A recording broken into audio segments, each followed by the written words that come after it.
So you found the perfect graphics card, but that €469 price tag is just a bit too high.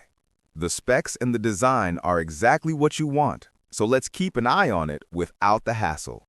Instead of manually refreshing the page all day wondering if it dropped, we are going to automate it.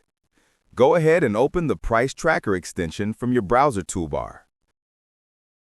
Select the pointer icon, hover directly over the price element, and click to lock it in.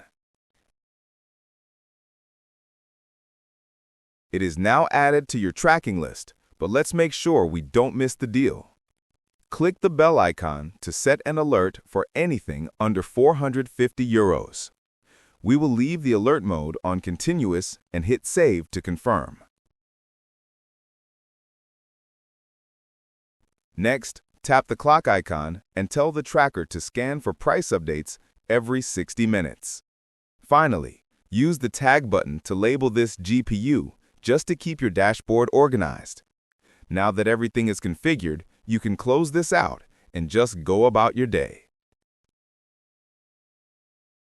Later on, while you're browsing Google, notice that little red badge pop up on the extension icon. Open it up and look at that. The price smashed through your target, dropping all the way to $415. Click the arrow button to jump straight back to the store page. And it is confirmed right on the site. You just saved over €50 simply by waiting for the right moment.